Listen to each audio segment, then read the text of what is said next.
Welcome to a Restless Politics live stream with me, Alastair Campbell.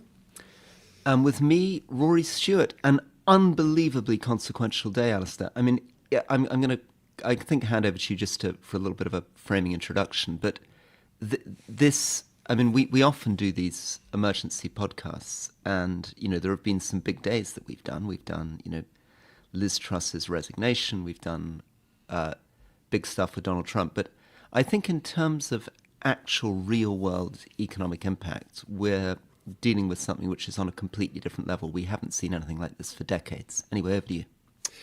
Yeah, well, interesting. Our colleague Anthony Scaramucci, I think my tweet of the day said Donald Trump is Liz Truss.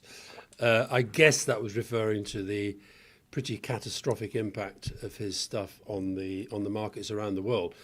But just to start with the scale of this, I mean, you're in Ohio, I'm in Paris, and I don't know about where you are, but the front pages here are still absolutely rammed with pictures of Trump and stories about Trump and the reaction. And, if we go back to an interview we did recently with Michael Wolff, the author who's written 4 books about Trump, and he said the way to understand Donald Trump is to understand he's never really stopped being a reality TV star. And this was heaven for Donald Trump. He had literally every president in the world, every prime minister in the world, every finance minister in the world, every major media organization in the world, every business in the world, hanging on his every word as he went through this bizarre show in the Rose Garden of the White House, going country by country with these, looking like a sort of bookmaker at a race course with his cardboard graphic that had been given to him by his commerce secretary. But you talk about making the weather, Rory. I mean, I often say that one of the absolute keys to strategy and driving change is to make the weather. He has made the weather. And yeah. You could tell when he got bored and he was sort of going off the script. But it was almost like, I felt it was like half economic statement, half rally. Supporters from around the country mixed in with the cabinet. The executive order signing that he loves, that he almost forgot. But it's now, just before, I don't know if you caught up with the news, Rory, just before we started this live stream, China has announced 30% plus tariffs in response. So this is the kind of global trade war that people have been trying to prevent. But from his perspective, it's a war of choice. Yeah. So we'll get on to the economic implications, which are beyond staggering. I mean, I've been talking to Ken Rogoff, who very big Harvard economist. I've been WhatsApping back and forth with UK economists. I've been speaking to my great hero Dmitry Grozubinsky, who wrote this book of Why Politicians Lie About Trade. Talking to our friend Felix Martin about this, and the answer is that the implications this people aren't even beginning to be able to model. I mean, this thing is so much bigger than anybody's really done for almost 100 years, that the macroeconomic models are really struggling. People will say, and we'll get onto this, people say Chinese exports to the US will drop by 80% and the Chinese economy will contract by X%, but there are so many complicated third, fourth order implications. But let's just stick on the politics for a second, because I think you're absolutely right. That's core to it. So there's your point, which is reality TV, spectacle. There's the second point, which is that it's about the exercise of power. So we've often said that politicians in the modern world feel a bit powerless because, as you and I know, often when you're in government, you want to do something and somebody says, well, I'm afraid that's not legal, or there's a treaty, or, you've got to consult with this, that, the other. So in the case of tariffs, in the past, when Trump tried this last time round, and this is in Wolff's book, Cohen, who's his economic advisor, says to him, to change this tariff with Canada takes 180 days and requires congressional approval. Trump has found, thanks to these Project 2025 people, partly, that he's got an emergency power, which was really designed to be triggered in the case of war, where if the existential security of the United States is threatened, a president can take immediate economic action. And this has been interpreted to mean he can just put tariffs up, no longer with 180 days, no longer with congressional consultation. So that's number one. He's got this lovely lever that he can pull whenever he wants. And the second thing is the point that you've made, is that it then forces everybody to come grovelling to him because he also has the sole power to change that lever. And there are two sorts of people who he now hopes are going to come grovelling to him.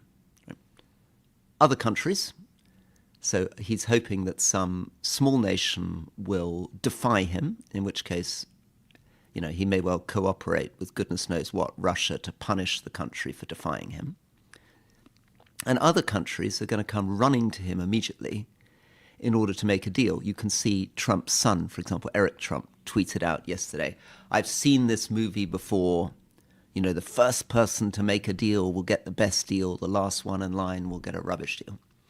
But as Chris Murphy, the Connecticut politician, has pointed out, it's also a brilliant way of making American businesses come on bended knees to him. So every American CEO in the world will now be queuing up outside his office saying, "Listen, I'm running an American car company. I'm completely dependent on, this particular critical mineral which comes in from China. Can you please make an exemption on that? Or this is how my supply chain works in Canada and Mexico. Can you just do a little carve out?" And he then has the sort of Sun King ability to say, "Okay, for you, sir," and presumably along with that, extraordinary opportunities for corruption, because one of the things that happens if you put a president, particularly a president who's very interested in making money and is very surrounded by business people, in charge of making these decisions. And this is one of the reasons why people believed in liberal markets and free trade and development, because, of course, if you go back to very protectionist places, we talked about India in the last podcast. When India had a very protectionist regime in place, famously the cars in India were not that great. They were 1940s British cars being produced and they weren't importing. They had this sort of license Raj where politicians were able to kind of grant little permissions to local businesses to do little things, and it becomes an incredible source of corruption. So that's the politics. Any more on the politics? Well, just the politics as he has framed it. So he, as you say, he's essentially using mechanisms that are meant to apply for times of national crisis, national emergency. You think of war and so forth. The idea that America is in some kind of economic emergency, unemployment is at a near 50-year low, been around at 4%. GDP growth in a world that's not growing very much is at 2.4%, and they've got inflation back below 3%. But what part of his narrative is to say that the American economy is absolutely screwed, and the reason it's screwed is because we've allowed other countries, and he used the kind of Goebbels type language of rape and pillage and the scavengers that have been feeding off us and so forth. But the other thing, there's a very enjoyable tweet from Larry Summers, who's the ex-Treasury Secretary. He says, "This is to economics what creationism is to biology and astrology is to astronomy." And one really important thing, so America's big in services. All of his so-called mathematics on this focused on goods. And what they've done, when he had the sort of the cardboard cutout thing that Lutnick took up to him at the podium, and you have this thing, reciprocal tariffs, country, China, blah, blah, blah, blah, European. I see, by the way, that he called Taiwan a country. Very interesting for the China one country policy there. But he goes down the thing, and what they've actually done is divide their trade deficit with an individual country by the imports, and then he says he's halved it. But there's nobody that, and you were saying there about some of the economists that you've been talking to, Rory. I had a look at the Peterson Institute for International Economics have gathered a lot of economists who've just given their views, and I'll just run through one or two. Adam S. Posen, who's the president of the institute, this will not generate a fraction of the rise in employment. It will reduce US companies' share of global car sales. Marcus Noland, this will contribute to slower growth, higher prices, greater unemployment. Kimberly Clausing, these tariffs lack any principled rationale. They risk economic catastrophe, will harm American investment, production and growth. And so it goes on. But what he has done, and this is I guess you've got to say it's a kind of genius, and it is to some extent modelled, I think, on Putin. But of course, Putin's operating it in a country that, if you like, is more easily turned into the sort of dictatorship he has now. But he's using the same methods. It's industrial scale lying. It's industrial scale boasting, and it's a show. And so I think that where the fight back, so the Chinese, they've decided they're going to just hit straight back with tariffs. They've done that. The European Union is got a, they've talked about taking weeks and months to work out a properly thought through strategy, but I think it's going to be tough. The other big story in the French media today is Macron urging French investors not to invest in the United States. There'll be a lot of that going on. Well, let's just go back to that point that you're making about the formula. So there is a story which has been, it's not quite that Trump isn't drawing on something, right? I mean, what he's done is unbelievably reckless, unbelievably damaging, and simply doesn't make sense on a global scale. But underneath it, and one of the reasons that it gets going, is there has been a long-standing anxiety in the United States about the fact that America runs these persistent trade surpluses.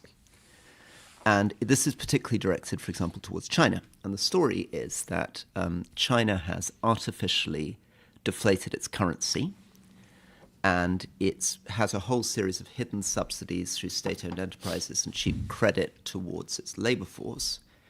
And this has meant not just that American jobs have flooded to China because they can't compete, but it's also meant a world in which an enormous amount of money has flowed into the United States, particularly into US Treasury bonds.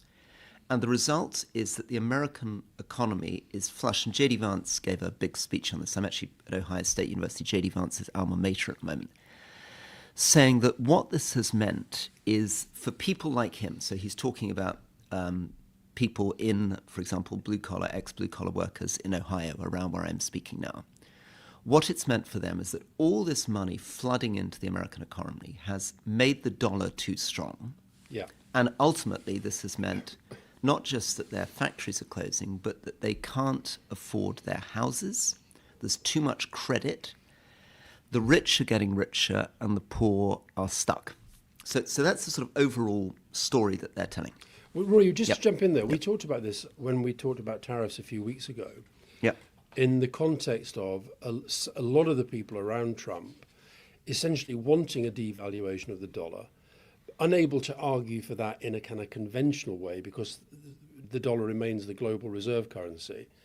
But that the one logic that might be applying here is a sense of creating all this chaos and disorder, and eventually the dollar does kind of weaken. But that sounds like such a sort of strange long-term strategy when we've had this sense of Trump being obsessed about the dollar being strong in the past, and also about the impact and the power of the stock market. Both of those are being weakened. Yeah, exactly. So J.D. Vance was saying yesterday he doesn't care about the stock market. People like him don't care about the stock market. And in his most insanely optimistic world, somehow there is temporary chaos. The stock market goes up and down, and then eventually, in the long term, America emerges into a world which is more balanced, more equal, where the dollar's weaker and there's less credit and there's more manufacturing in the US. Yeah. The problem is they're not going to get that. There are two problems. Firstly, the way they've designed it doesn't actually work to do that. And secondly, they're very unlikely to get to the long term because in the short term, the markets, this is the point that my friend Felix makes, is they don't think about long-term macroeconomic models. The markets price something today. So while Ken Rogoff and others are trying to work out the 5-10 year macroeconomic pictures, which of course they can't do, right? So people will say this, that, the other about the Chinese economy, but we don't know because, as you say, just 2 hours before we came on air, China announces 34% reciprocal tariffs, and then all your maths goes out the window, right? Yeah. And then people think, well, maybe people are going to relocate to Vietnam. No, you can't relocate to Vietnam because you've been hit with over 40% tariffs in Vietnam. And then you suddenly think, well, actually, it's not just about Chinese companies in China, it's also about Chinese companies in Vietnam, et cetera, et cetera, et cetera. So the number of things you have to calculate to work out what the effects are unbelievable. Meanwhile, the markets panic. So much more likely in the short term for J.D. Vance and others is big collapse in the markets, collapse in the dollar, and then pretty quickly we're likely to find inflation going up, interest rates going up, and the global economy slowing, because the scale of it, and I think we just have to keep coming back to this, the effective tariffs on China take the existing 20%, add 34% on top. That's 54% tariffs. And many countries are getting up into the 40%. When you get up at that level, unless what you're selling is totally irreplaceable, and that's another problem because a lot of what China is selling, very, very difficult to substitute for, so the prices will pass through. So, for example, copper processing. Theoretically, the idea is that, all this stuff moves to the United States, but why is copper processed in China? It's because copper processing is very, very environmentally damaging. It's horrible stuff. It ends to endless slurry, environmental devastation. We've kind of outsourced these things to China because we don't want to do it at home. Many, many of the things that the United States is importing, Americans may not want to work in those sectors. I mean, do they want to run garment sweatshops? Do they want to compete with Bangladesh making T-shirts? Do they want to work in steel factories?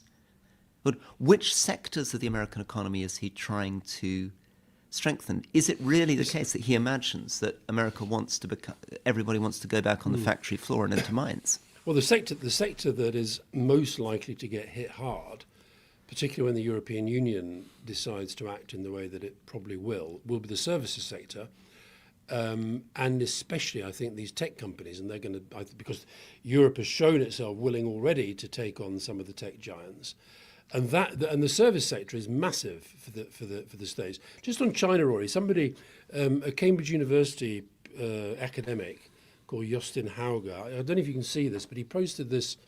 Can you see that? Yeah, He posted this graphic, and so that is a map where America is blue and China is red. Okay. And it is which country in Africa trades more with America blue or China red. That's in 2003. Yeah. And that is today. And the only two left where America is ahead of China is Lesotho and Swaziland. And I think Lesotho is up in the 90s. What he's got against Lesotho, maybe it's just the fact they've got lots of diamonds there, I don't know. Well, can I just do just to Lesotho for a second, because I think it's a really interesting example. You made this point that that there's a universal formula.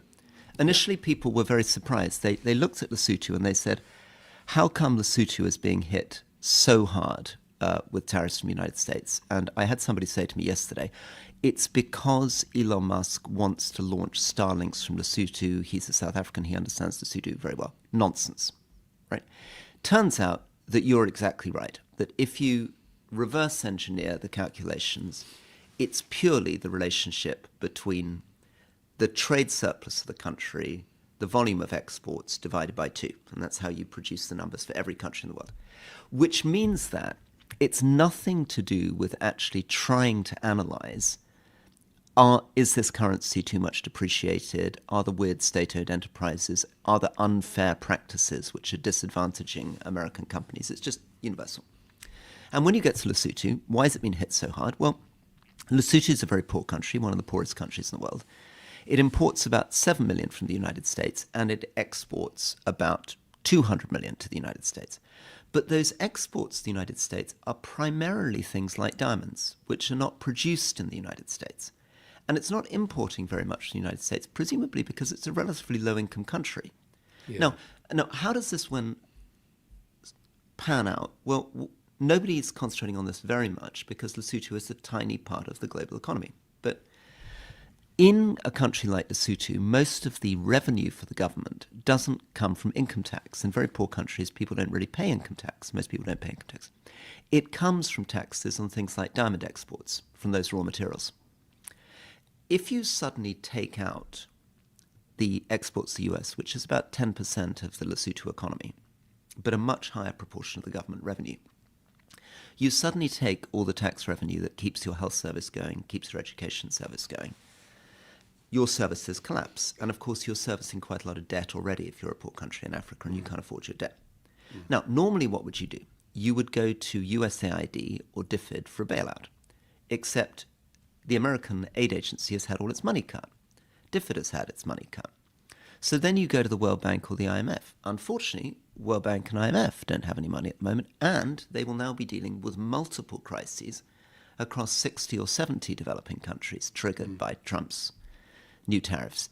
So poverty, health outcomes, all the stuff that we've been talking about recently with Atul Gawande on malaria, HIV/AIDS, but just basic delivery of clinic services will collapse, because the last thing remaining for these countries, and you'll remember that one of the great cliches that my Tory colleagues always did is trade, not aid. And we heard a little bit of this from the Trump administration. We're going to cut the handouts and we're going to allow their economies to grow through hard work, through open trade. Well, he's just destroyed the trade element now. So it's neither trade nor aid, and that means poverty. But the fact that when he was going through country by country, and it's worth remembering as well, this is one of, as you say, this is an unbelievably consequential global economic event. I'd love to know how much insider trading was going on, because this was going to be moving markets in every single part of the world, and indeed it did. And you had Lutnick, excuse me, wandering around. That cardboard thing, I mean, there he is there in the front, again, day 2, still on the front pages.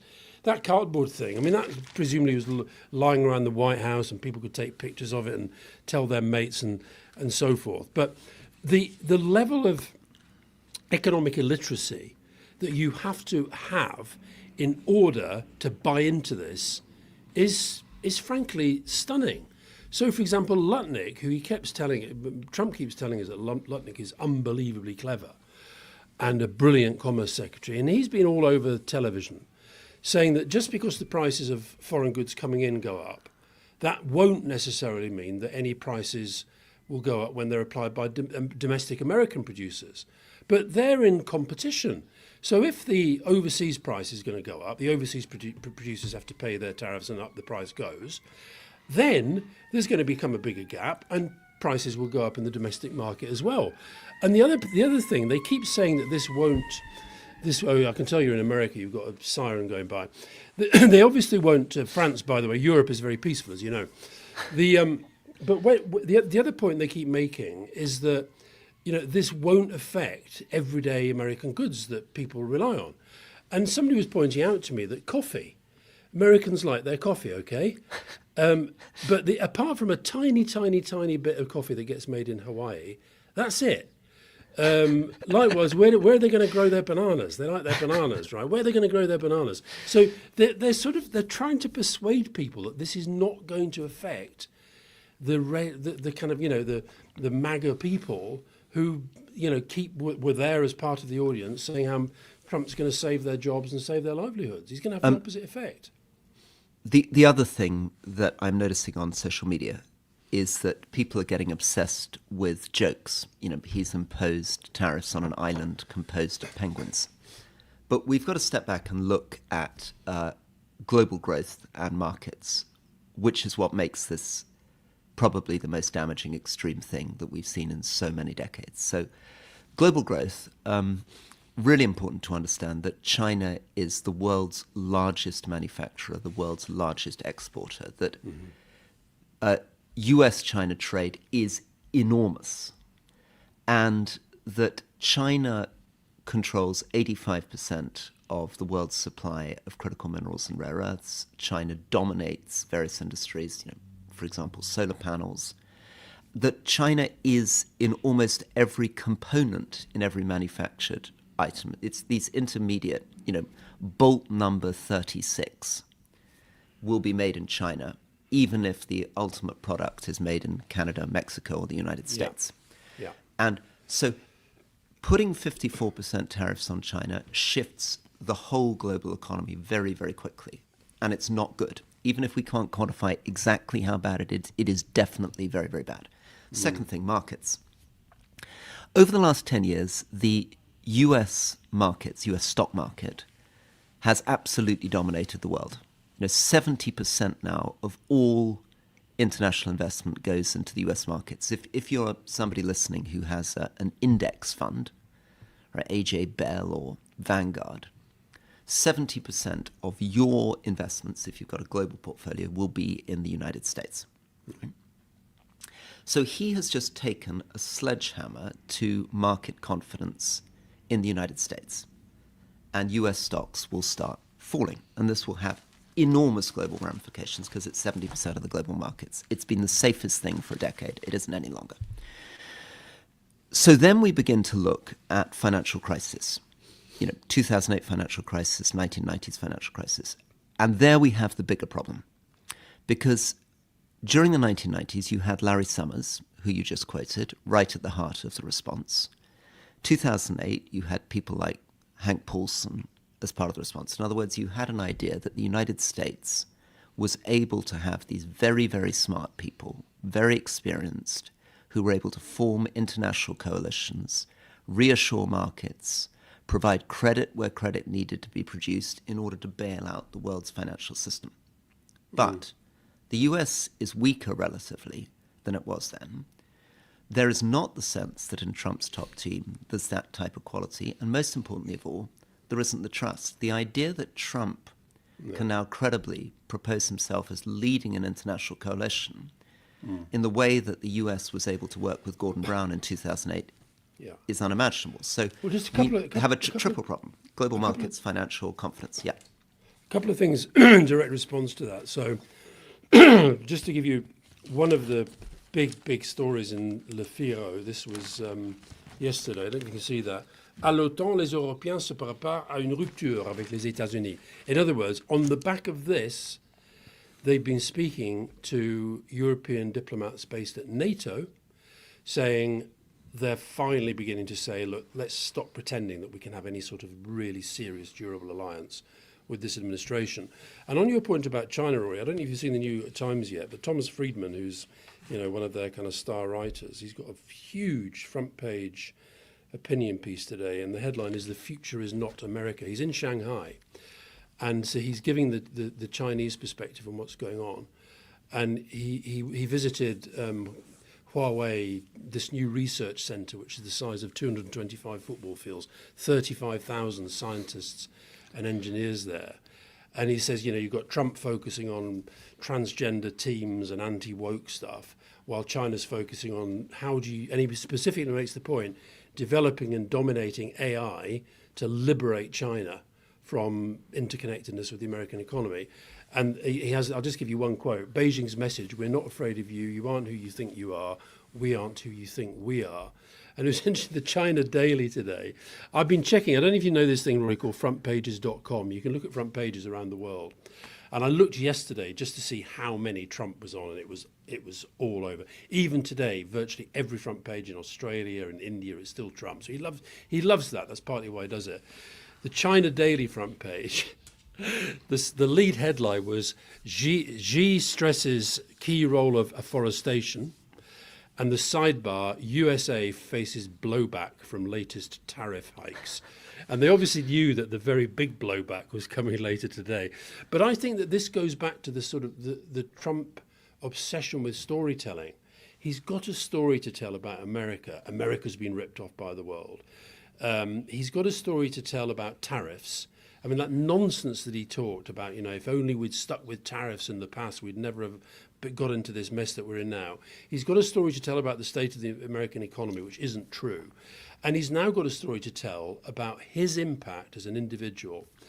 Whereas I think that some of these other big powers, and I think we're going to see this in Europe as well, I think that, and Keir Starmer and Maloney as well, they're both sort of caught between not wanting to fall out with either. But you sense in France, Germany, Orban's a sort of case on his own, but you sense that they're facing up possibly to a level of retaliation that really could be quite stark. Now, they know that's going to damage Europe as well, but at the same time, what it's going to lead to, I think, is a greater sense of Europe understanding it needs to develop its own power in every single level.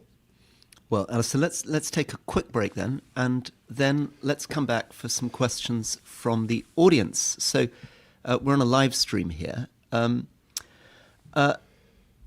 We've had a lot of people writing in saying Trump golfs while the markets crash, which relate to this. But digital Gnosis, for real, why doesn't everyone just impose, let me just get this, a 900% tariffs on Trump? And the implication being until he stops his tariffs. Well, it's interesting what China's done there. So what we were expecting, if you were, I suppose my friend Dmitry Grozobinski, although he's very smart on the politics of this, is that countries would respond in the way that Europe responded last time, which is that you put tariffs on things which you can replace, and you don't put tariffs on things that you can't replace. So the classic example with Europe last time round was the way that they dealt with soybeans from the United States. So that's what you would have assumed China would do. It would come up with a very carefully calibrated series of responses against different sectors, but it hasn't done that. It's come back with a blanket 34% tariffs with a very, very few exemptions. And that's actually almost more worrying for the global economy. I mean, and I keep coming back to this. I mean, we need to think about this not just as sort of a Trump situation. This is a situation which will lead to a lot of unemployment, a lot of people losing their jobs, a lot of inflation, a lot of poverty around the world, particularly in very poor countries, but also for countries like Britain that are betting on growth. And what's happening is that it's becoming political. And you've just made this point with Europe, and you're already seeing it in China. People are deciding to just punch Trump back in the face. And in the Chinese case, in a way that will damage the Chinese economy too. And makes it less likely that Trump will unravel this anytime soon, because then the egos get involved. If China punches back with 34% tariffs, do you think the United States is going to suddenly turn around and say, oh, well, we'll drop our tariffs now? No, he'll probably go back with even more. It's interesting that if you look at the four countries that escaped completely were Russia, Belarus, Cuba, and North Korea. I mean, that is just weird, absolutely weird. And the argument was that it's because they've already been hit by the tariffs in the war, the various sort of war and political dramas. There's a great question here from Tigger Plays. What, if anything, do you think the order that they listed the countries in might reflect? It's neither alphabetic nor numeric. I mean, that is absolutely right. It's a sort of, I think China at the top because that was his number one enemy. European Union number two because that's his number two enemy. But then he did get a bit random. Vietnam, Taiwan, Japan. And when he talked about Japan, he went on to a great long spiel about how much he loves Shinzo Abe, and then reminded as if we'd forgotten that he was assassinated. And I almost thought you could see his brain thinking, can I talk about the assassination attempt? Can I do an attack on Biden here? You could see his brain sort of whirring away. And then somebody was saying, get back to the auto cue. And he eventually got back to the auto cue. Then it went India, South Korea, Thailand, and then poor old Switzerland. And I was thinking, as I was watching it live on the television, I was thinking, unless they told, they obviously didn't tell diplomats, we know that. But if you were Keir Starmer or Rachel Reeves watching this, because there you had the board and the cardboard board, but where the United Kingdom was down here, it was stuck behind the lectern as he was holding it up. So you got a little flash of percentage and you saw United. And is it Kingdom? Is it Arab Emirates? What the hell is it?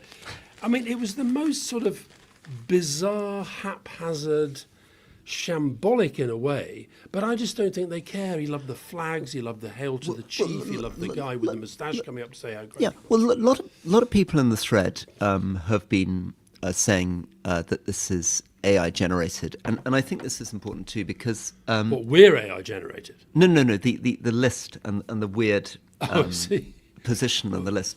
Because somebody's been saying that they got the formula by asking ChatGPT.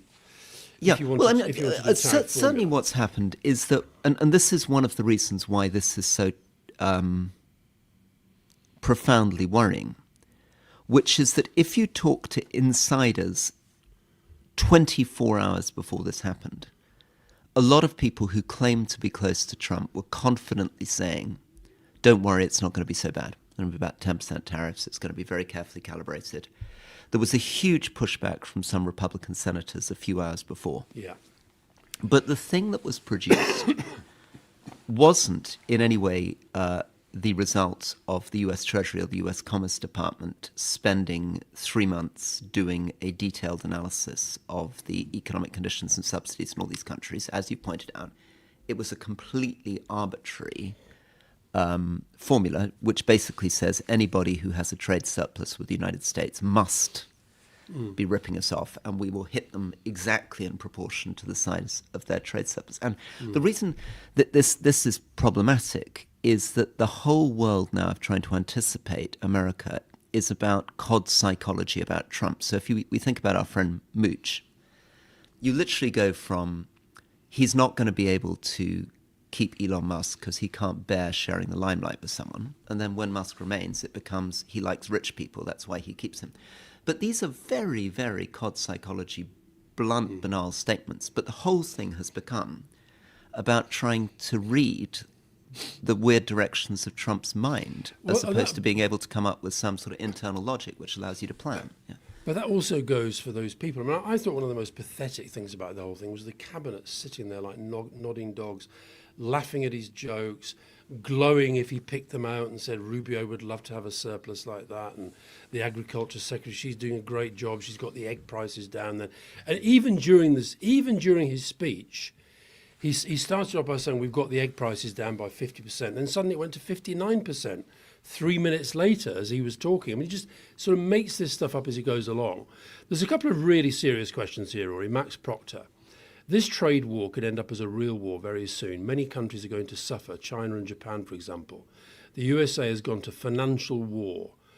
It will not end well as happened in the 1930s. This is unfettered capitalism at its worst.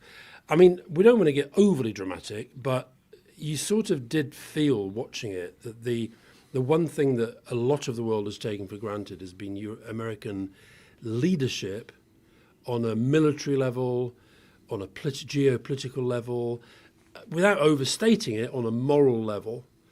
And that does feel, the combination of what he's done on Gaza, on Ukraine, and now on this, it does feel like the complete vacation of that space.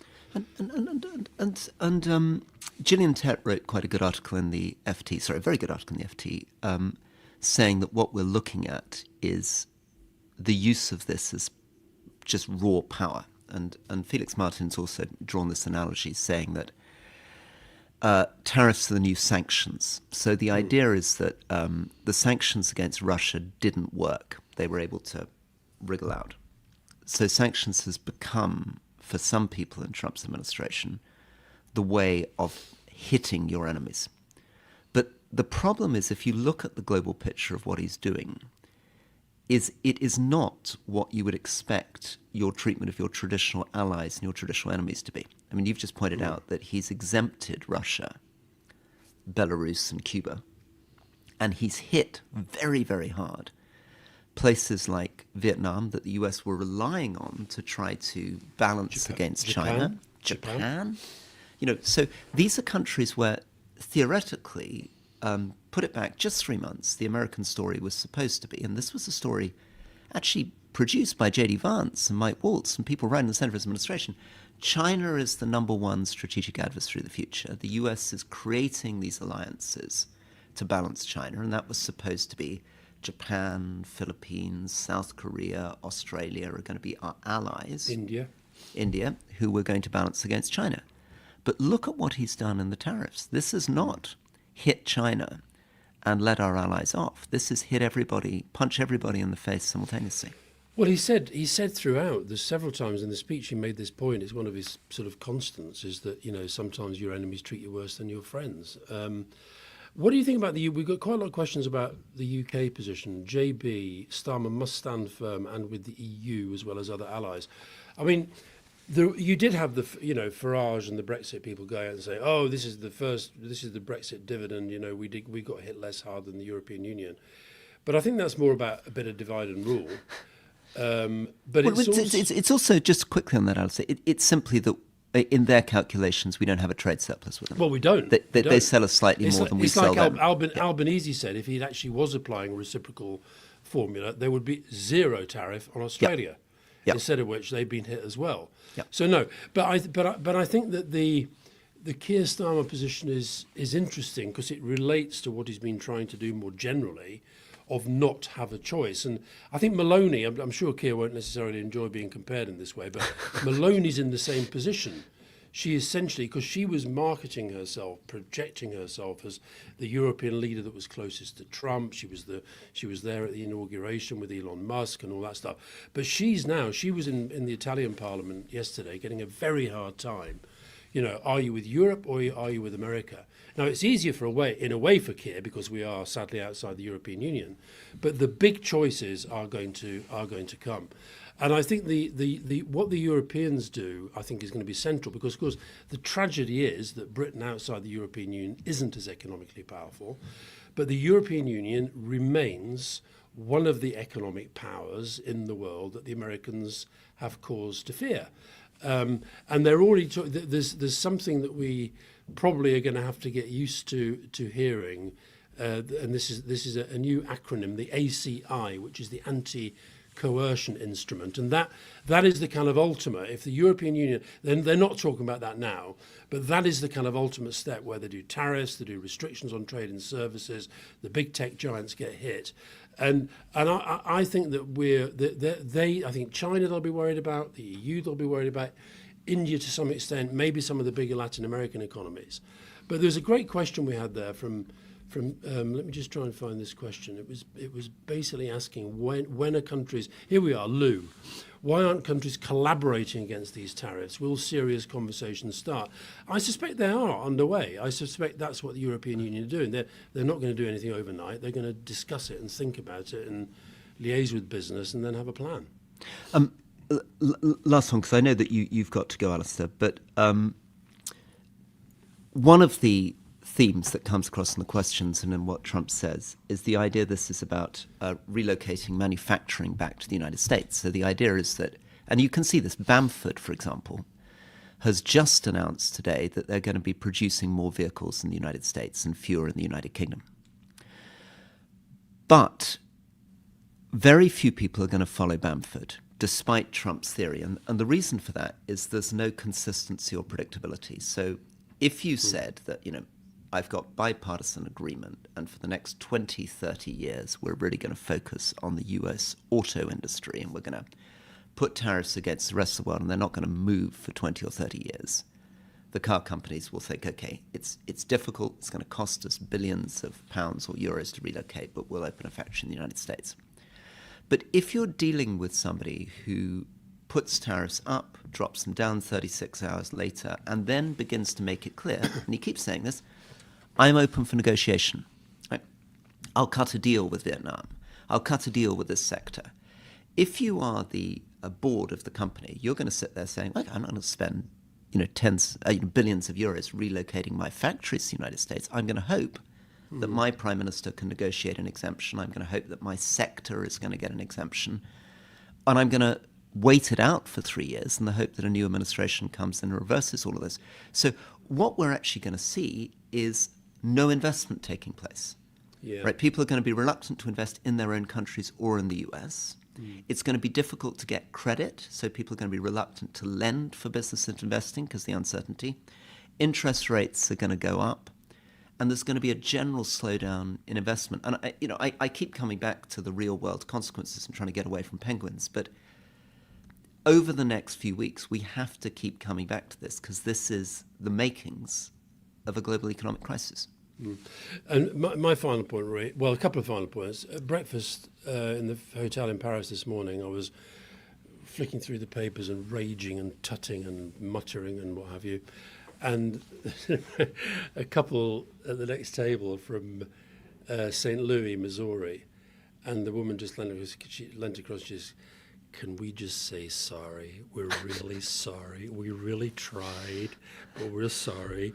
And she did say, and her husband, they both said that they live in quite a kind of Trumpian area, but they did say people feel powerless, but they are willing to fight. And she said that, I've stopped holding my tongue. I say what I think and so forth. But my final point, Rory, was the other person that Trump keeps talking about when he's sort of projecting the history of this thing is this guy, the 25th American president, William McKinley. And he's constantly comparing himself and saying that McKinley was the guy, he was the guy who was known as Tariff Man. What I hadn't realized is that the day before McKinley was assassinated, or was wounded rather, when somebody tried to kill him, in the speech that he made the day before, he said this: commercial wars are unprofitable. A policy of goodwill and friendly trade relations will prevent reprisals. Reciprocity treaties are in harmony with the spirit of the times. Measures of retaliation are not. So I think if even McKinley was basically, after he'd had his tariff war, had reached the view that maybe that wasn't a sensible thing to do. But I think the thing you have with Trump compared to term one, he is now surrounded by people from J.D. Vance down who just go along with whatever he says and kind of work around him. And so I think we're in for I agree with you what you said at the start. I think this is more serious as anything he has said and done so far. Know that. He may not really have thought through the consequences. And as you say, world leaders and businesses will be scrabbling to try to unwind this. But I suspect that in many, many ways, the die is cast. Yeah, and politics and retaliation will kick in and make things worse in ways we can't imagine. Well, thank you, Alastair. Have a great day, and thank you, everybody, for joining us. Take care. Bye-bye.